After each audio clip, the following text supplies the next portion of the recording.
Dear student, बहुत स्वागत है आपका मिशन इंस्टीट्यूट प्रयागराज में। हम लोग एक नए चैप्टर की तरफ चल रहे हैं। चैप्टर का नाम होगा मेंसुरेशन। मेंसुरेशन एक ऐसा चैप्टर है जो सभी परीक्षाओं में, यानी सिपाही से शुरू करें अगर हम, UP police, UPSI, NTPC, SSC GD, SSC के सारे एग्जाम्स में मेंसुरेशन एक महत्वपूर्ण हिस्सा है। और उस हिस्से में दो तरह के सवाल बनते हैं, एक होता है 2D, एक होता है 3D। 2D को आप लोग जानते होंगे क्षेत्रफल के नाम से, और 3D को जानते होंगे वॉल्यूम के नाम से, आयतन के नाम से। तो आज हम लोग शुरू करेंगे एकदम शुरू से।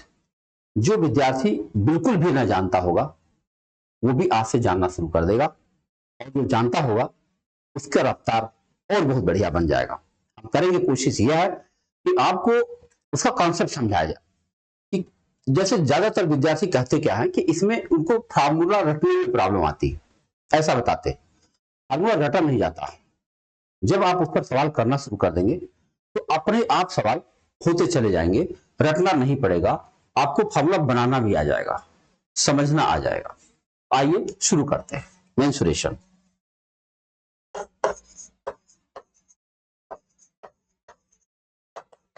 अब जैसा कि आप जानते हैं कि मेंसुरेशन, मैंने कहा दो हिस्से हैं इसके। एक हिस्से को हम लोग 2D मानते हैं, एक हिस्से को 3D मानते हैं। 2D का मतलब हुआ क्षेत्रफल, जिसमें हम लोग लंबाई चौड़ाई यानी उसके क्षेत्रफल से संबंधित बातचीत करेंगे।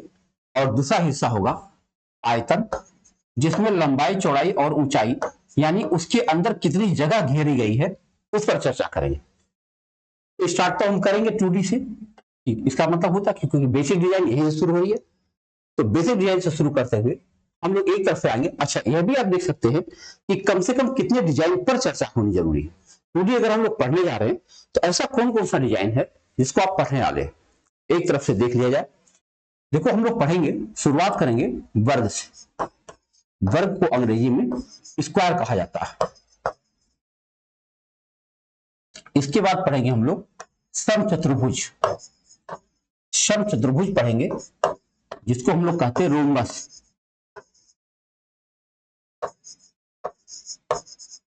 इसके बाद हम लोग पढ़ेंगे आयत, जिसको हम लोग रेक्टेंगल कहेंगे। आयत के बाद हम लोग पढ़ेंगे समांतर चतुर्भुज।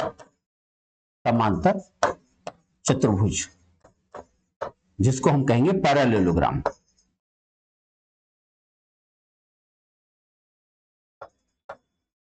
समांतर चतुर्भुज के बाद हम पढ़ेंगे समलंब चतुर्भुज। समलंब चतुर्भुज, ये सोच लो ट्रेपेजियम कहा जाएगा इसको। आप देखेंगे इस तरह के सारे डिजाइन पर जब हम लोग चर्चा कर लेंगे तो सब कुछ अपना लगने लगेगा, जैसे ऐसा लगेगा कि सब कुछ मेरा ही तो था, कहीं गायब नहीं था।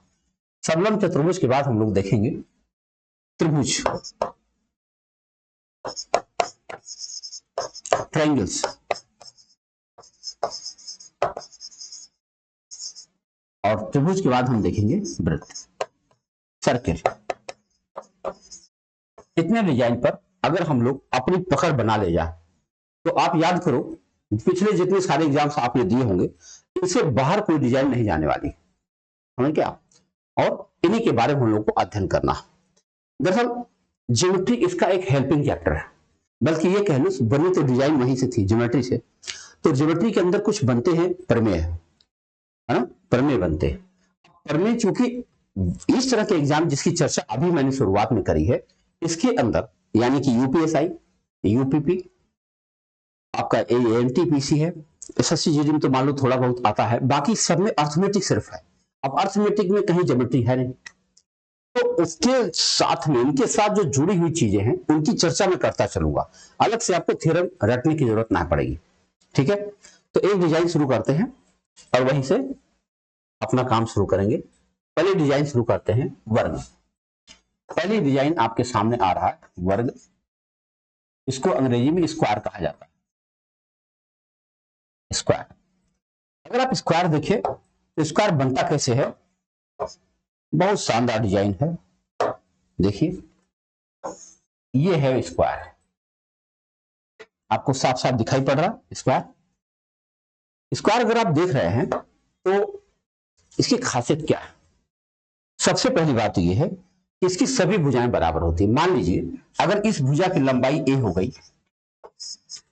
तो यह भी भुजा a ही होगी और कुछ नहीं हो सकती है, क्योंकि चारों भुजा बराबर जो होती है तो सारी भुजा बराबर होगी।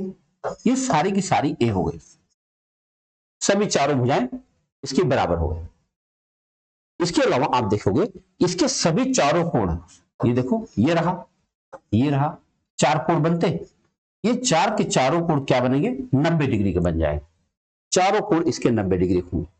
इसके साथ साथ एक खास बात और भी है, इसके जो डायगोनल्स होते हैं, विकर्ण, जरा देखो इस लाइन को, इसे विकर्ण कहा जाता है। विकर्ण अंग्रेजी में डायगोनल बोलेंगे, ये विकर्ण। इसके दोनों विकर्ण बराबर होते हैं और एक मजे की बात यह है कि इनके बीच में ये 90 डिग्री का कोण भी बनाते हैं। जितनी बातें हमने आपको बताया है, तो ये बातें आप लिख डालें तो मुझे लगता है कि वर्ग से संबंधित सारी चीजें आपको हमेशा क्लियर रहेंगी। इसकी प्रॉपर्टी याद रहेगी, आपको प्रॉपर्टी याद रहेगी तो आप इसका फॉर्मूला तुरंत का तुरंत बना ले जाएंगे। तो मैं लिख देता हूं, आप उसको देख लीजिए। इसकी खासियत क्या क्या है देखो। नंबर 1, चारों भुजा बराबर, चारों भुजा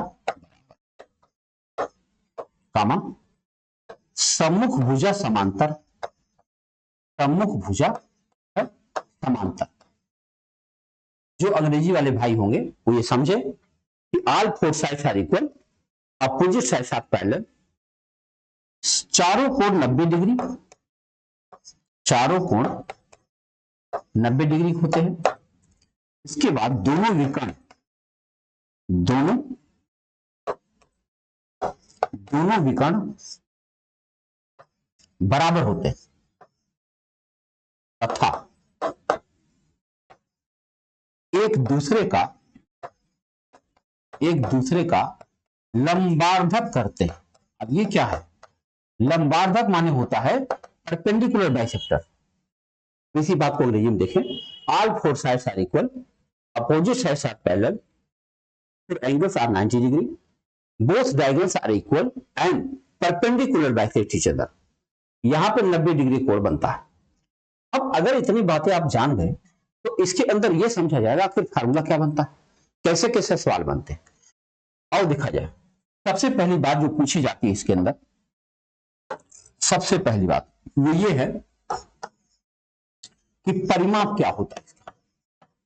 परिमाप, इसको अंग्रेजी में कहा जाता है पेरीमीटर। पेरीमीटर का मतलब क्या होता है? देखो इसका पहले कॉन्सेप्ट समझ जाइए कि पेरीमीटर होता क्या।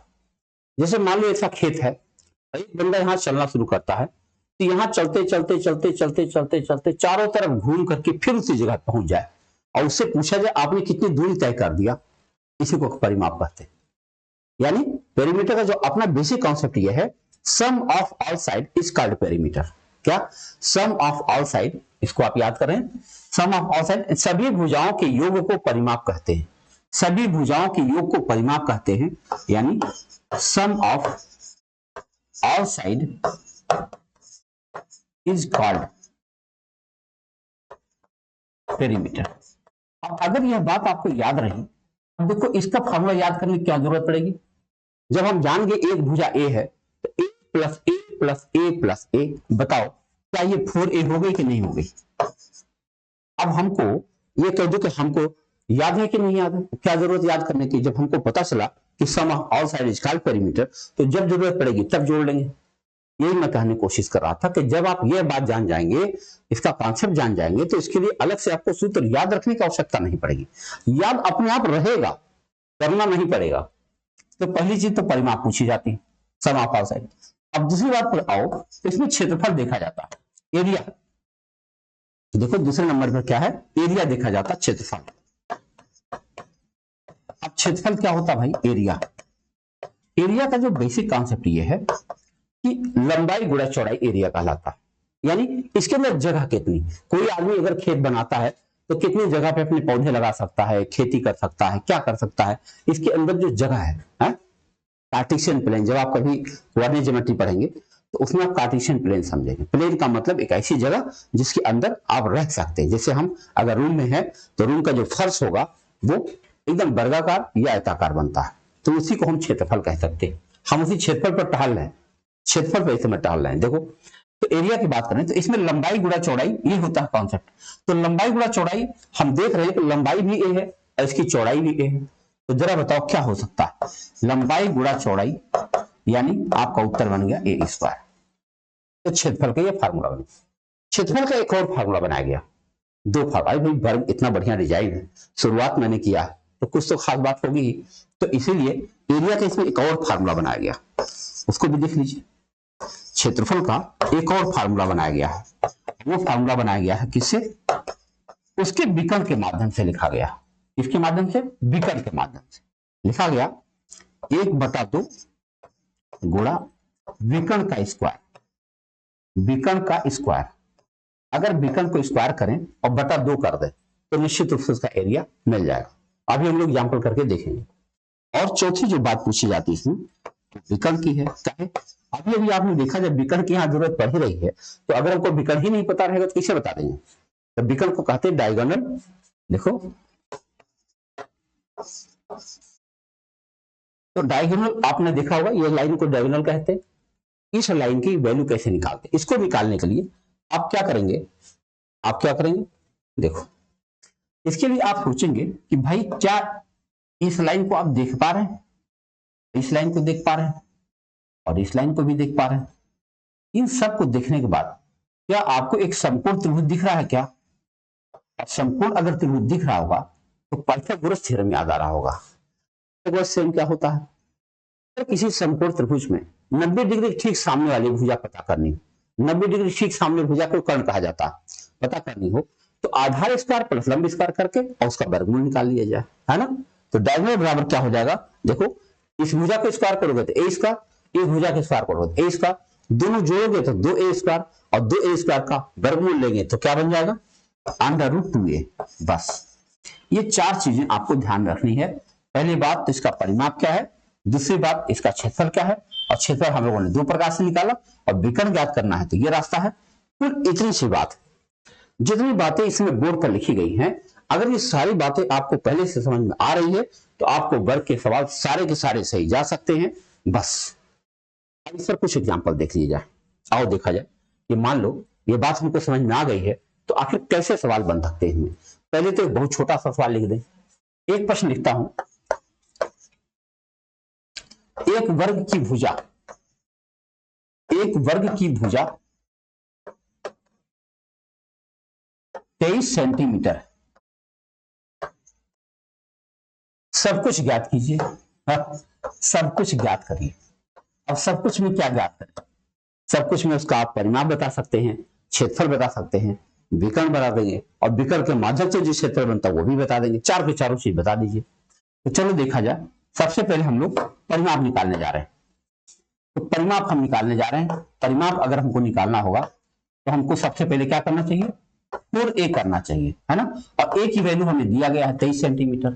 क्या मैं 4 गुणा 23 कर दूं, अगर मैं 4 गुणा 23 कर देता हूं कितना हो जाएगा, 23 चौका 92 सेंटीमीटर। ये हमारा परिमाप आ चुका है। क्या आप सहमत हैं।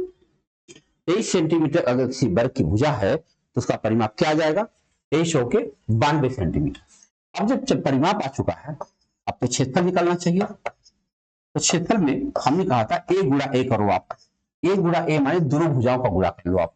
तो क्या करोगे, 23 गुणा 23, 23 का स्क्वायर क्या होता है भैया, 529 सेंटीमीटर स्क्वायर। ये बात आप ध्यान रखेंगे कि जब भी कभी क्षेत्रफल निकालेंगे तो उसकी यूनिट को आप स्क्वायर के टर्म में रखेंगे, है ना, जरूरी है। क्यों, क्योंकि 23 सेंटीमीटर गुणा 23 सेंटीमीटर, तो 23 गुणा 23 तो 529 हो गया। अब सेंटीमीटर गुणा सेंटीमीटर क्या होगा, सेंटीमीटर स्क्वायर होगा। सही है, आओ देखा जाए, दो बातें हो गई। तो अब सबसे पहले डायगोनल निकाल लेते और तब डायगोनल के माध्यम से जो दूसरा वाला फार्मूला है उसको प्रूव कर लिया जाएगा। आओ विकर्ण देखा जाए कितना होगा। तो विकर्ण हम देखना चाहते हैं तो विकर्ण देखने के लिए क्या करना पड़ेगा, √2a हम लोगों ने देखा था, √2 इंटू ए की जगह पे हम 23 लिख देंगे तो हमारा उत्तर बन जाएगा 23 √2 सेंटीमीटर। देखो विकर्ण भी एक लंबाई का नाम है, इसलिए वो सेंटीमीटर में ही रहेगा, स्क्वायर नहीं बनने जा रहा। अब दूसरा वाला क्षेत्रफल का फार्मूला देखें। दूसरा वाले क्षेत्रफल का फार्मूला क्या था? 1/2 गुणा विकर्ण स्क्वायर था। आओ देखा जाए, 1/2 गुणा विकर्ण का स्क्वायर हमने फार्मूला लिखा था, तो इस पर हमारा सवाल बन जाना चाहिए 1/2 गुणा 23√3 23√2 का होल स्क्वायर। ये करना, आओ सॉल्व करें।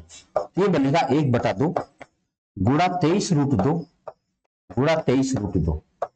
जानते हैं कि √2 गुणा √2 करने से ये 2 कट जाएगा और 23 गुणा 23 बराबर 529 फिर हो जाएगा।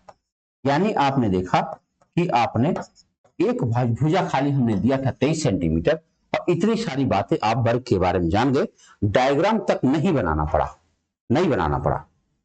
लेकिन ऐसा जरूरी नहीं कि डायग्राम नहीं बनाना पड़ेगा, सवाल की प्रकृति होती है। जब आपको जरूरत की जानकारी मिल गई तो आप लगाते चले गए, लेकिन अगर मान लो जरूरत की बातें बहुत ज्यादा नहीं दी जाए तो आपको डायग्राम बनाना भी पड़ सकता है। आओ देखें कैसे बनाना पड़ सकता है। तो एक और सवाल लेते हैं, इसी वर्ग पर एक और प्रश्न लेते हैं। देखो शब्द क्या है, एक वर्ग का क्षेत्रफल तथा उस वर्ग के विकर्ण पर बने वर्ग के क्षेत्रफल का अनुपात बताइए। बस ये सवाल, अनुपात बताइए। यहां देखो एक भी लाइन नहीं लिखी गई, एक भी गिनती नहीं लिखी गई। सवाल क्या है? केवल कॉन्सेप्ट बेस्ड क्वेश्चन हुआ। जब चूंकि हमको सारा बेसिक कॉन्सेप्ट पता चल चुका है तो इसका जवाब तो हमें मिल ही जाना चाहिए। सवाल समझ पाए? क्या था? एक वर्ग का क्षेत्रफल तथा उस वर्ग के विकर्ण पर बने वर्ग के क्षेत्रफल का अनुपात बताना। और समझा जाए तो पहले तो एक वर्ग बनाया जाए, एक वर्ग बनाकर समझा जाए कि कैसे वर्ग बनेगा। मान लीजिए हमने यह वर्ग बना लिया, ये वर्ग हमारा बनके तैयार हो गया। अब क्या करेंगे? इस वर्ग के विकर्ण पर मुझे वर्ग बनाना है, तो पहले विकर्ण देख लिया जाए। ये इसका विकर्ण है। अब इस पर वर्ग हम बनाएंगे। सबसे पहले इस छोटा वाला जो वर्ग है इसके बारे में हम ये सोच लें कि हमारा जो वर्ग है इसकी भुजा क्या है? ए होगी। अगर इसकी भुजा ए होगी तो इसका विकर्ण कितना बड़ा होगा? √2 ये होगा। बोलो होगा कि नहीं होगा? तो ये जो हमारा वर्ग बन रहा है, इस वर्ग का क्षेत्रफल क्या है? छोटा वर्ग जो वर्ग हमारे सामने दिख रहा है, इसका क्षेत्रफल क्या होगा? क्योंकि सवाल हमें बताना है, एक वर्ग का क्षेत्रफल बताना है और उसके विकर्ण पर बने वर्ग के क्षेत्रफल बताना है और दोनों का अनुपात बता देना। तो पहले दोनों क्षेत्रफल हम लिख लें। तो इस छोटे वाले वर्ग का क्षेत्रफल क्या हो जाएगा? ए स्क्वायर बन चुका। पहले वर्ग का क्षेत्रफल हमारा आ चुका है ए स्क्वायर। अब हम चलते हैं दूसरे वर्ग का, जो इसके विकर्ण पर बनने जा रहा है, इस पर हम वर्ग बना रहे हैं। आओ देखा जाए, ये लाइन हम आगे बढ़ाएंगे। ध्यान से देखिए, वर्ग बनने जा रहा है।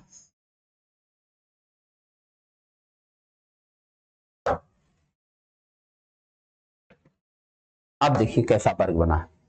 इसके विकर्ण पर एक दूसरा वर्ग बन गया और ये जो विकर्ण पर नया वर्ग बना है, इसकी भुजा हमको पता है √2 है। अगर भुजा पता है, किसी वर्ग की हमें भुजा पता है तो क्षेत्रफल तो मिल ही जाएगा। कितना मिल जाएगा?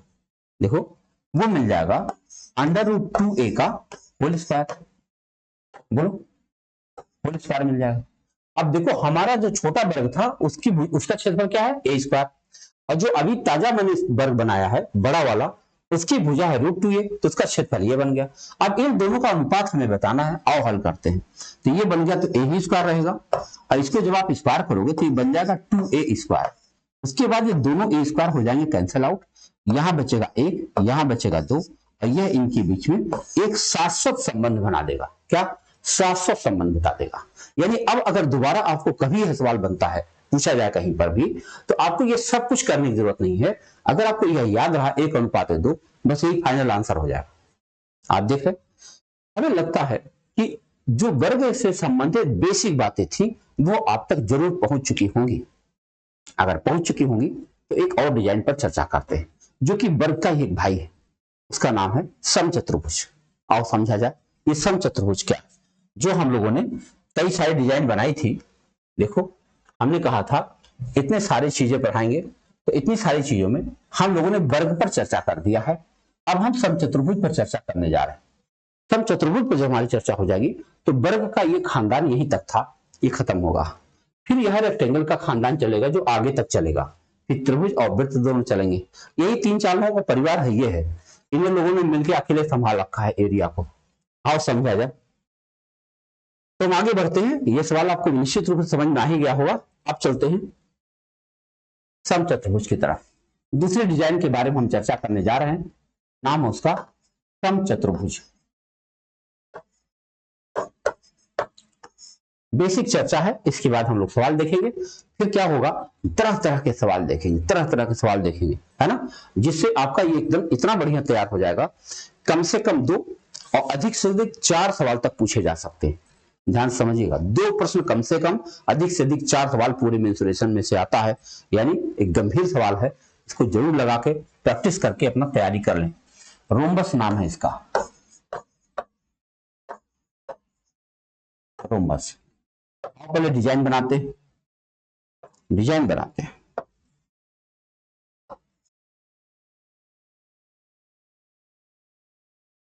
ऐसे बनाते हैं, रुक जाओ, पहले ऐसे बनाते हैं। सही है, ये है रोम्बस। कहां से बना होगा ये रोम्बस? दरअसल हुआ क्या था, मान लो एक वर्ग बना था पहले, स्क्वायर, और वर्ग बना, मान लो उसका बना हुआ है तार का, तार माने आयरन तार है, और उससे बना हुआ एक वर्ग खूब बढ़िया स्क्वायर बनाया था, ऐसे रखा था खड़ा खड़ा। एक बच्चा दौड़ता हुआ आया, उसका पैर उसके शीर्ष पर पड़ गया, फिर थोड़ा मुड़ गया, है झुक गया थोड़ा सा। देखो ये दोनों साइड थोड़ी सी झुक गई। अब झुक गई तो कुछ प्रॉपर्टी तो गुम हो गई और कुछ प्रॉपर्टी बची हुई। आओ समझा जाए, कौन प्रॉपर्टी गुम हो गई और कौन बची हुई। सबसे पहले इसमें डायगोनल बना लें। देखो ये डायगोनल हो जाएगा और ये डायगोनल इधर हो जाएगा, तो समझा जाए क्या बचा, क्या खोया, क्या पाया।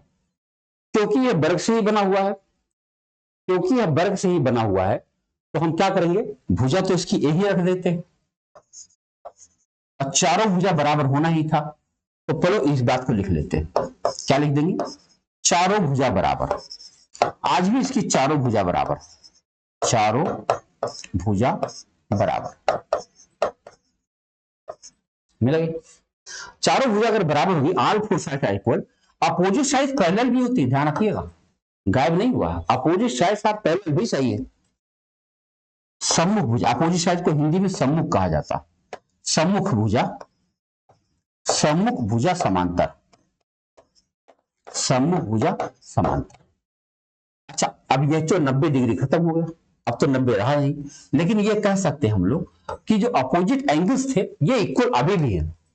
बताओ, सम्मुख कोण भी बराबर है, सम्मुख कोण बराबर। अब एक बात और बची है इसके डायगोनल से संबंधित, और डायगोनल जबरदस्त है इसका। क्या है, क्योंकि अब तो बराबर रहा नहीं, आप देख सकते हैं कि ये छोटा डायगोनल है, ये बड़ा डायगोनल है, तो दोनों डायगोनल क्या हो रहे हैं, दोनों विकर्ण एक दूसरे का लंबार्धक करते हैं। यानी वह नियम इसमें भी लागू है, लंबार्धक करते हैं।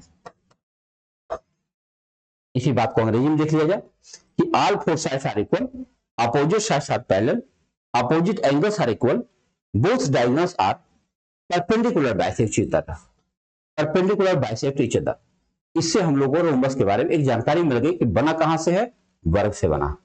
ठीक, अब इसमें देखा जाए तो सूत्र क्या बन सकता है। जब हम सूत्र में आते हैं इसके, तो सूत्र बनता है, सबसे पहला है परिमाप, वो बनेगा ही बनेगा, पेरीमीटर कहा जाएगा।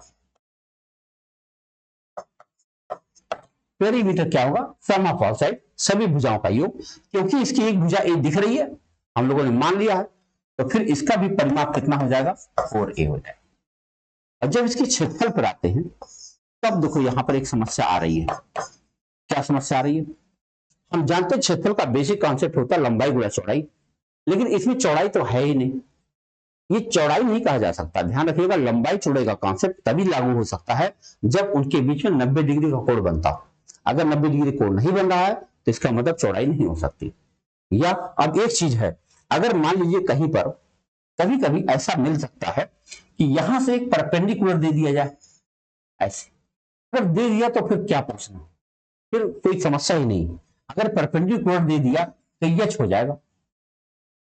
अब ये आधार ए और ऊंचाई एच मिल जाएगी, क्षेत्रफल तो मिल गया, वो मिल जाएगा, क्या मिल जाएगा, आधार गुणा ऊंचाई, आधार गुणा ऊंचाई, आधार गुणा ऊंचाई।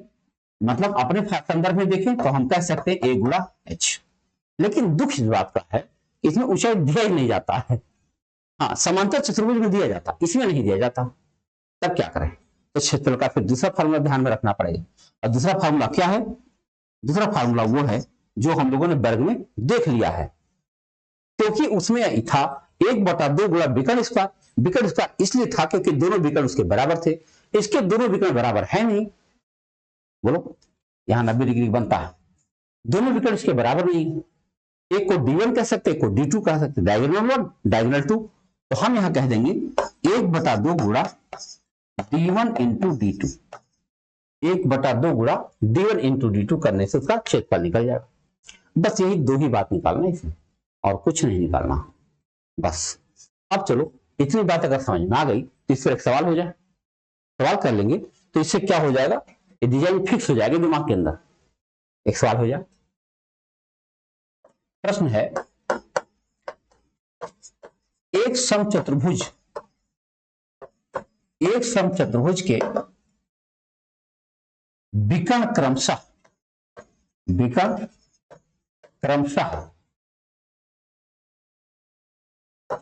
24 सेंटीमीटर तथा 32 सेंटीमीटर है। सब कुछ बताइए, सब कुछ क्या बताएंगे, परिमाप बता सकते हैं और क्षेत्रफल बता सकते हैं, और क्या बता देंगे, और समझा जाए। पहले तो डिजाइन बनाएंगे और फिर डिजाइन से समझने की कोशिश करेंगे। देखो ये हमारे पास बन गया है। अब इसमें हम लोग विकर्ण बना देते हैं, एक विकर्ण ये है, एक विकर्ण ये है, विकर्ण बन के तैयार। हमको बताया गया है एक विकर्ण 24 है और दूसरा विकर्ण,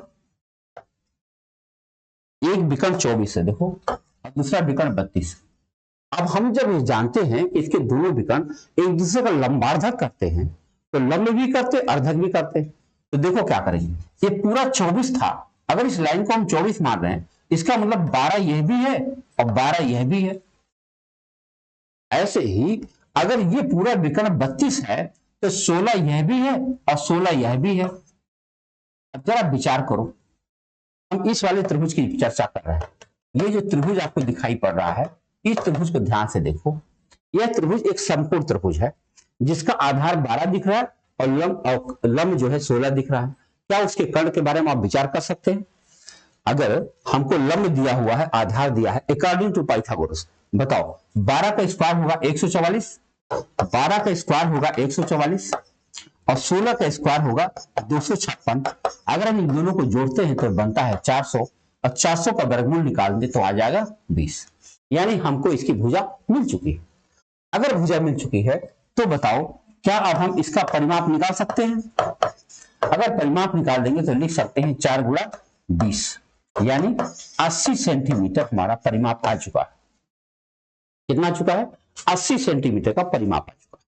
अब परिमाप आ चुका है तो हमें क्षेत्रफल भी निकालना चाहिए।